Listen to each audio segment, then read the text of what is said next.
तो आप सब जानते ही होंगे कि जिस गैलेक्सी में हमारी पृथ्वी और हमारा सोलर सिस्टम मौजूद है उसका नाम मिल्की वे है। पर इस ब्रह्मांड में हमारी मिल्की वे ही अकेली गैलेक्सी नहीं है। इस ब्रह्मांड के कॉम्पोजिशन और इवोल्यूशन को बेहतर ढंग से समझने के लिए एस्ट्रोनॉमर्स ने ये पता लगाने की कोशिश की कि इस ब्रह्मांड में कितने गैलेक्सीज मौजूद हैं। अंत में वो जिस नतीजे पर पहुंचे वो चौंकाने वाला था।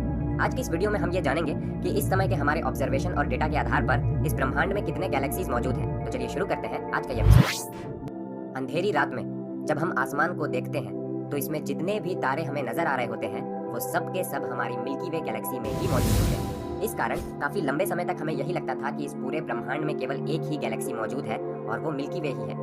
इस सोच में बदलाव आया साल 1924 में जब एडविन हबल ने कई सारे स्पाइरल नेब्यूला में वेरिएबल स्टार्स आइडेंटिफाई किए। इन स्टार्स की मदद से उन्होंने उन स्पाइरल नेब्यूला का डिस्टेंस कैलकुलेट किया।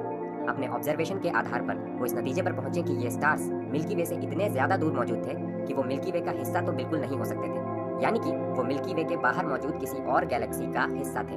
उस समय से ये एस्ट्रोनॉमर्स ये पता लगाने की लगातार कोशिश कर रहे थे कि इस ब्रह्मांड में आखिर कितने गैलेक्सीज मौजूद हैं। इसका पहला रिलायबल एस्टीमेट हमें साल 1995 में मिला जब हमने हबल टेलीस्कोप को उर्सा मेजर कॉन्स्टेलेशन के एक बेहद ही छोटे रीजन पे लगातार 10 दिन तक फोकस किया।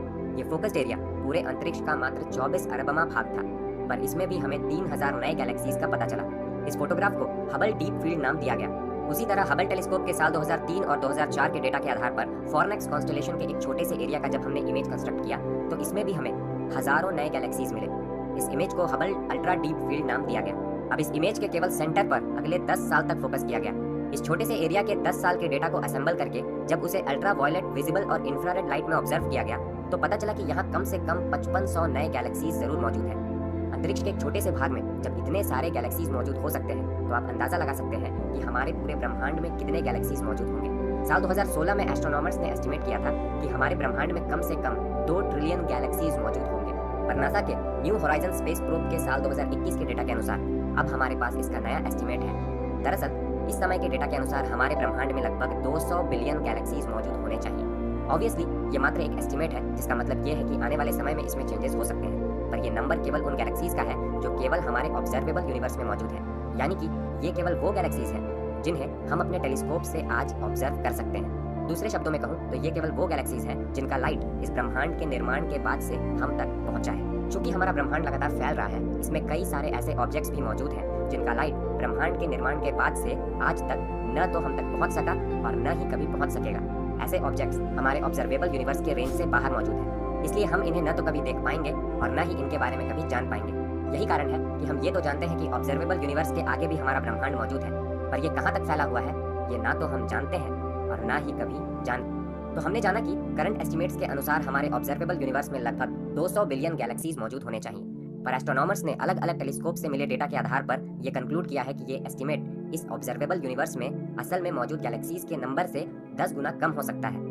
और वो ऐसा इसलिए मानते हैं क्योंकि हमारे करंट जनरेशन के टेलीस्कोप्स इस समय इस ब्रह्मांड में मौजूद 90% गैलेक्सीज को ऑब्जर्व करने के लिए केपेबल नहीं है, क्योंकि ये गैलेक्सीज या तो हमसे काफी ज्यादा दूर मौजूद है या फिर इनकी रोशनी काफी ज्यादा कम है।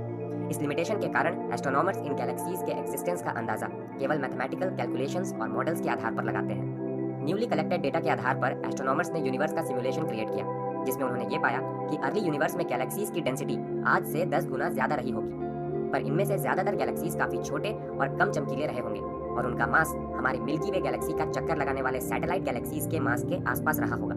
इससे हम इस नतीजे पर पहुंचते हैं कि समय के साथ ये गैलेक्सीज एक दूसरे में मर्ज होकर इवॉल्व होते गए होंगे, जिस कारण इनका टोटल नंबर भी समय के साथ घटता गया होगा। क्योंकि इस ब्रह्मांड में मौजूद 90% गैलेक्सीज के बारे में जानना अभी भी हमारे लिए बाकी है, हम ये कह सकते हैं कि गैलेक्सीज के बारे में भी जानने के लिए काफी कुछ बाकी है जो अभी तक हम नहीं जानते। जेम्स वेब स्पेस टेलीस्कोप अब से कुछ महीनों बाद पूरी तरह से काम करना शुरू कर देगा। चूंकि ये नेक्स्ट जनरेशन टेलीस्कोप है, उम्मीद है कि ये इस ब्रह्मांड के कई अनसुलझे रहस्यों को न सिर्फ सुलझाएगा बल्कि इस ब्रह्मांड के बारे में काफी सारी नई जानकारी भी हमें जरूर देगा। तो आने वाला समय एस्ट्रोनॉमर्स और स्पेस में इंटरेस्ट रखने वाले लोगों के लिए काफी एक्साइटिंग होने वाला है। दोस्तों, आज के इस एपिसोड में बस इतना ही। आशा करता हूँ कि ये एपिसोड आपको पसंद आया होगा। अगर ऐसा है तो इसे लाइक करें। अगर आप इस चैनल पर नए हैं तो इसे सब्सक्राइब जरूर कर लें। एनीवे, आपसे जल्द ही मुलाकात होगी विज्ञान के किसी दूसरे टॉपिक के साथ अगले एपिसोड में। तब तक के लिए अपना ध्यान रखें और स्वस्थ रहें। धन्यवाद।